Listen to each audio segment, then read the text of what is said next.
Friends, నేను మీ crazy Krishika. ఈరోజు మన వీడియో 108 స్తంభాల గుడి ఇళ్ళపల్లి. ఈ గుడికి చాలా విశిష్టత అయితే ఉంది. ఇందులో భూగర్భ వెంకటేశ్వర స్వామి వారి గుడి చాలా ప్రత్యేకమైనది. ఈ వీడియోని ఎక్కడ స్కిప్ చేయకుండా చూడండి. ఈ వీడియో చాలా బాగుంటుంది, అంతేకాకుండా చాలా థ్రిల్లింగ్గా కూడా ఉంటుంది. ఇంతేకాకుండా ఈ గుడిలో రంగులు మారే పాదరస శివలింగం కూడా ఉంటుంది. ఈ గుడిలో 108 స్తంభాలు అయితే ఉంటాయి. మీరు కూడా తప్పకుండా అయితే వచ్చి దర్శనం అయితే చేసుకోండి. ఈ గుడిలో ఇవే కాకుండా ఇంకా చాలా ప్రత్యేకమైన కూడా ఉన్నాయి. ఇది బిక్కవలికి దగ్గరలో అయితే ఉంటుంది. మనం బిక్కవలికి బయలుదేరేటప్పుడు లెఫ్ట్ సైడ్ అయితే ఒక బోర్డు ఉంటుంది. ఇదిగోండి ఇళ్ళపల్లి శివపురం రోడ్డు. ఇక్కడ నుంచి మనకి టెంపుల్ అయితే 3 కిలోమీటర్స్లో అయితే ఉంటుంది. ఈ టెంపుల్కి వెళ్ళడానికి మనకైతే సింగిల్ రోడ్ ఉంటుంది ఫ్రెండ్స్. మొత్తం చుట్టూరా చెట్లు అయితే ఉంటాయి. ఇదంతా పొలాలు. ఈ పొలాల మధ్యలో రోడ్ అయితే ఉంది. మంచి గ్రీనరీగా ఉంది. సూపర్ ఉంది కదా. ఈ మధ్యలో అయితే రైల్వే గేట్ అయితే ఉంటుంది. ఇప్పుడే ట్రైన్ వెళ్ళింది, ఇప్పుడు తీసేశారు గేట్. ఇదిగోండి ఫ్రెండ్స్, ఇదే రైల్వే ట్రాక్. ఇప్పుడు మనం ఈ రోడ్లో స్ట్రైట్గా అయితే వెళ్ళిపోవాలి. చాలా బాగుంటుంది ఇక్కడ. ఇదిగోండి ఫ్రెండ్స్, ఎదురుగా అయితే గొర్రెలు వస్తున్నాయి. చాలా మంది అయితే ఉంది గొర్రెలది. చూడండి, చివరి వరకు ఉంది, ఒక లైన్ కట్టాయి. నాకైతే 2 గొర్రెలు తీసుకొని పడేసుకోవాలని ఉంది. కాకపోతే అతను ఉన్నారు కదా, భయం వేసింది. అన్ని సైడ్కి వెళ్ళిపోయినాయి, కాకపోతే కింద చాలా ఉన్నాయి. ఇదిగోండి, ఇక్కడ చిన్న చిన్న గుంపు ఉంటాయి. ఇక్కడ పెద్ద ఎద్దు వచ్చింది. ఇదిగోండి ఫ్రెండ్స్, ఇది సింగిల్ రోడ్ కాబట్టి వెళ్ళేవి వచ్చేవి టైం వేస్ట్ అవుతుంది. ఇదిగోండి ఫ్రెండ్స్, ఇక్కడ ఎంతో ఫ్రెష్ వాటర్ అయితే ఉంది. నాకు దిగి ఈత కొట్టేయాలని ఉంది. బాగుంది కదా వాటరు. ఇదిగోండి ఫ్రెండ్స్, ఇక్కడ చెరువు స్ట్రైట్గా అయితే చాలా కొబ్బరి చెట్లు అయితే ఉన్నాయి. చల్లగా గాలేస్తుంది. అదిగోండి ఎదురుగా టెంపుల్ కనబడుతుంది కదా, అదే అనుకుంటా టెంపుల్. దగ్గరికి అయితే వచ్చాం మనం. స్టార్టింగ్లో పొలాల పక్కనే అయితే ఉన్నది. ఈ టెంపుల్ 4 ఇయర్స్ అయింది కన్స్ట్రక్షన్ అయ్యి. అయినా సరే చాలా ఫేమస్ అయితే అయ్యింది. గుడికి చాలామంది అయితే వస్తున్నారు. ఇదిగోండి ఫ్రెండ్స్ టెంపుల్. ఈ ఎండకి పైన ఏదో పందిర్లా వేశారు. ఇదిగోండి గుడి చూడండి. ఇప్పుడు మనం గుడి లోపలికి వెళ్ళి లోపల ఏమేమి ఉన్నాయో అన్నీ చూసుకుందాం.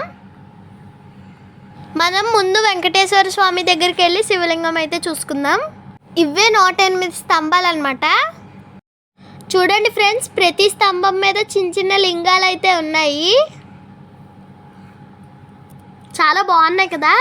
ఇదిగోండి ఇదే దారి వెంకటేశ్వర స్వామి గుడికి అయితే వెళ్ళడానికి. మనం ఇలా వెళ్ళిపోదాం. ఇదిగోండి ఫ్రెండ్స్, భూగర్భంలోని వెంకటేశ్వర స్వామి కాబట్టి సెల్ లైట్ వేసుకొని వెళ్ళమన్నారు.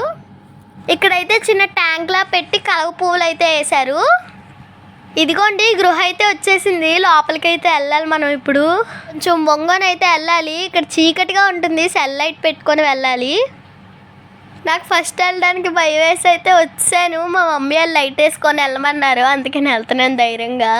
చాలా థ్రిల్లింగ్ అయితే ఉంది. లోపలికి వెళ్తే కంపల్సరీ మీట్ కూడా రండి, చాలా బాగుంటుంది ఇక్కడ.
బాగా అయింది ఫ్రెండ్స్.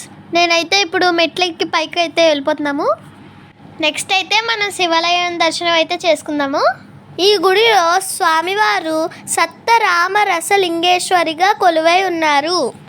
ఈ గుడిలో స్వామివారికి ఒక ప్రత్యేకత అయితే ఉంది. అదేంటో ఇప్పుడు చూద్దాము.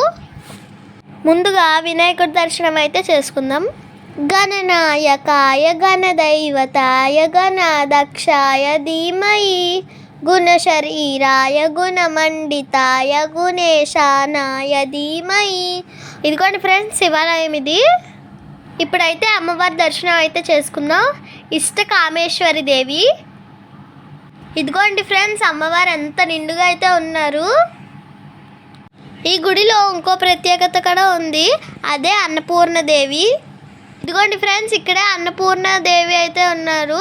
శివుడైతే ఇక్కడ కూర్చున్నారు, అన్నం వడ్డిస్తున్నారు. ఇదిగోండి ఫ్రెండ్స్ ఇక్కడికి వచ్చిన ప్రతి భక్తులు ఇక్కడ బియ్యం వేయడానికి ఒక ట్యూబ్లా ఉంటుంది, అందులో బియ్యం అయితే వేస్తారు. ఇంత అనేం ఉండదు, ఎవరికి నచ్చినంత వాళ్ళు వేయచ్చు. ఆ బియ్యంతో రోజు భక్తుల కోసం దూర ప్రాంతాల నుంచి వచ్చే వాళ్ళ కోసం అన్నదానం అయితే చేస్తారు. ఇదిగోండి ఫ్రెండ్స్ మేము బియ్యం తీసుకొని అయితే అందులోపల వేస్తున్నాం. నేనైతే ఎక్కడి వరకు వెళ్తుందో చూస్తున్నాను. అక్కడైతే ఒక రూమ్లా ఉంది, అందరూ వేసిన బియ్యం అయితే ఆ రూమ్లోకి వెళ్తుంది. ఇప్పుడైతే మన స్తంభాల దగ్గరికి వెళ్దాం ఫ్రెండ్స్. ఇదిగోండి ఫ్రెండ్స్ ఇవే 108 స్తంభాలు. ఇదిగోండి ఫ్రెండ్స్ ఇక్కడ ప్రతి స్తంభానికి 1108 చిన్న చిన్న లింగాలు అయితే ఉన్నాయి. స్తంభం కింద అయితే చిన్న చిన్న లింగాలు అయితే ఉంటాయి.